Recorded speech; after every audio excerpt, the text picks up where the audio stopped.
Hello there, ladies and gentlemen. It is I, Laz, and please excuse the guerrilla-style videography. I don't have an editing software right now. I'm gonna have to find a way to get one again. So, just wanted to let you know and give you an update of what's going on with my kanji studies. So right now I am round about 1,000 kanji in. Slightly less, but slightly less in Anki, but I learned a lot through osmosis, so I'll just round it out at 1,000. And I'll tell you what I've learned. So first off, I made one deck, and I was making cards for it by hand every single day, and it was a traditional RTK deck, and I did this for about 500 cards, writing all of it down. I mean, let me show you. So it was a lot of kanji writing, okay?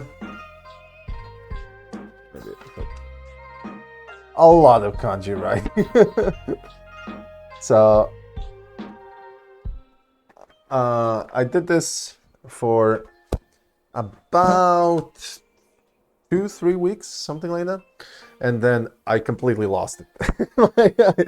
I lost it because I got impatient and I ramped up the amount of cards I do every day. And when I did that, it's like, oh my god, I couldn't finish for like 2 hours. I would get like hundreds of cards to just write down, and I started losing it, okay? So, also, because me being me, I almost dropped it due to the fact that I had to make cards every day.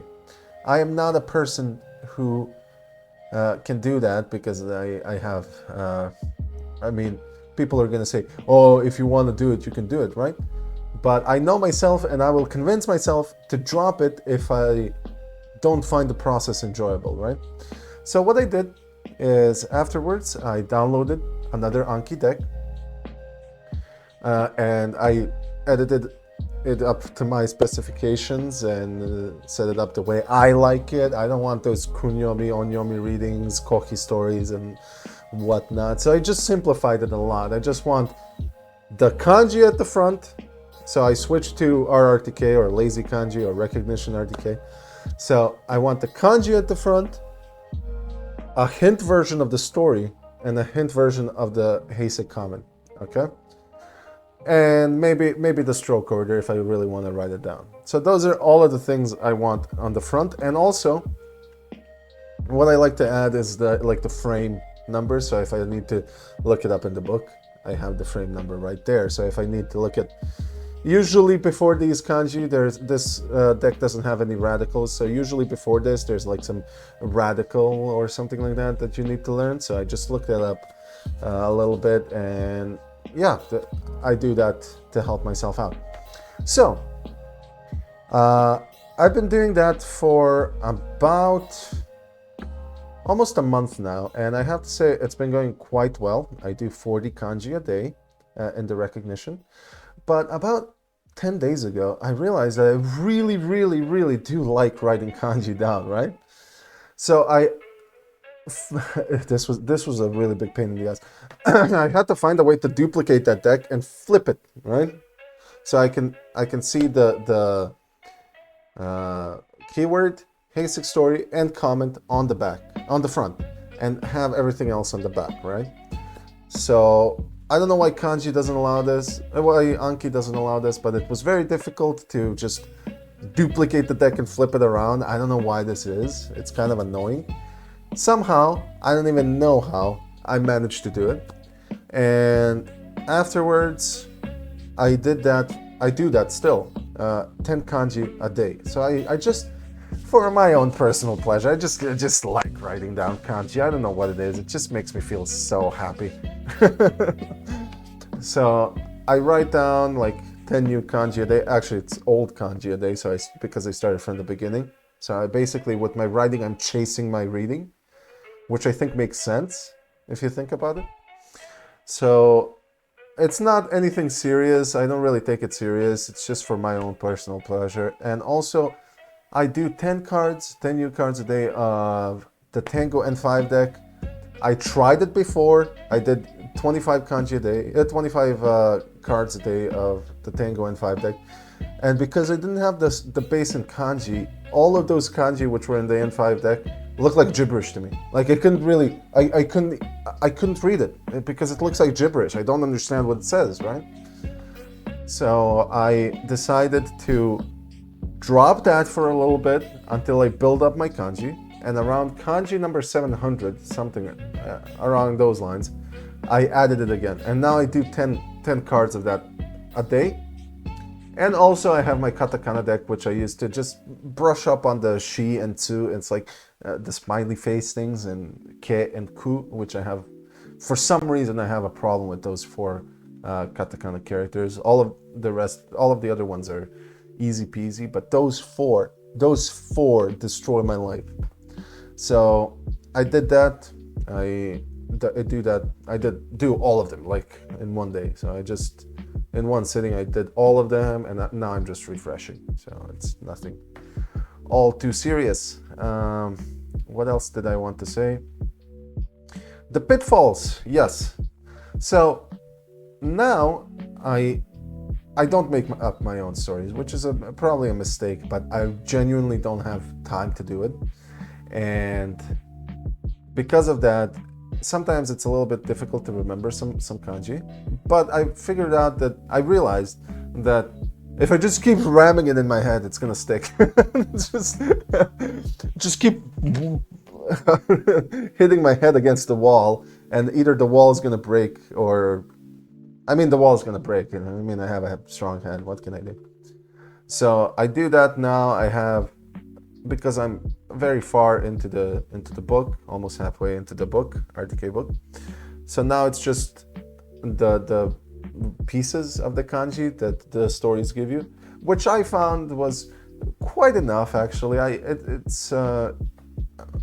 Now I can read the pieces, and when I can read the pieces, I can guess the meaning, which in my mind is really how you would read Japanese, isn't it? It's like sometimes Japanese people don't know the meaning, but they guess it, sort of.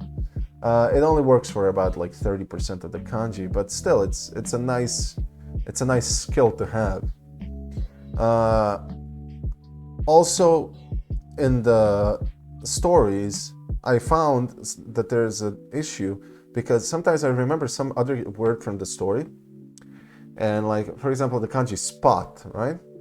Which is like the divining rod on the mouth and fire, like those. So for some reason, I always had the idea of like a witch burn on the spot, like, right? And Heisig used like burn on spot just to show you that it's the kanji for spot, right? But I had the complete other meaning stuck in my head for the longest time, and it was so difficult to get it out of there, just because it was in the story, right? So I just do it like this. I try to avoid looking at the stories. I try to recognize the kanji like you would a picture. What else? Yeah, sometimes I have a problem with, like, because I don't have enough input. I don't have enough input. I need more input. I don't have enough input, and I spend a lot of time just like working, so I don't have that much time to just spend watching anime and reading anime. I do my best. I do as much as possible, but I did find that the kanji that I find in input sticks very well. But sometimes if I don't find it in the input, right? And if I don't come across it in the input, it gets really hard to remember sometimes. So I would just like find this kanji from like a month and a half ago, and I would completely forget it. So I have to relearn it again. I don't really mind it. Before I used to be very impatient. Now it just became like a little ritual I have in the morning. I get up, brush my teeth, have my coffee, smoke a million cigarettes, and do my kanji, right? And it's like this very calming ritual that I now have.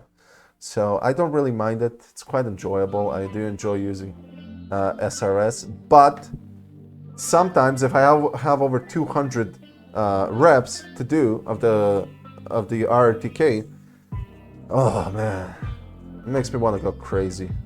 It makes me want to go crazy. I can deal up to like 150, maybe even to 200. I can deal with that, but anything over that, it's just like my head explodes. I start messing up. So I'm doing my best to really try to remember the kanji. So I probably take a lot more time on it. So yeah, guys, that's about it. Sorry for not showing you my Anki. I will make the update video when I'm fully done with RDK, just to prove that I'm done with RDK, and to explain what I've done and what I've learned. So if you're going on this journey with me, keep going strong. Just get through RTK, get through N5, and I mean, as soon as you're done with RTK, you can do sentence mate. In fact, I'll say this: if you do like 700 kanji, you can start sentence mining, because you already. I would do this for like words that have 2 kanji that I know, right? Like some of them I don't even have the sentence mine, but I'll give this as an example. Like kawaii, it's like can and love. It's like it just makes sense. I mean, cute. I can love it, right? So it kind of does make sense. In essence, keep going strong, keep doing what you're doing, just don't let up, and I'll see you on the next update. And also, I have some other methods and some other helpful things that I've learned. This is just for the kanji part. So we'll talk about that in a future episode, I hope very soon. I'll try to upload more often these guerrilla style videos until I get my bearings and have one job instead of 2. So yeah, that's about it, guys. If you're interested about video games, you can always go to my stream. It's in the description. I stream every other day at around 7 p.m. Central European time. Soon Central European summertime, but you know what I mean. Also, if you want to support me, please go to my Patreon. I will verbally mention you like I'm going to do now. My patrons who help me out a lot are Eldon, D. Rain, Dexter Puru, CJ Jackson, and Caleb Collins and Kilo M. So even if you just help me for 1 month and donate for 1 month, I will still keep you on here, because that's how much I love you and that's how much it means to me. Also, I have my special deck in my Discord, so please go over to my Discord, check it out. So yeah, that's about it for me, guys, and I hope you stay strong, and I'll see you next time.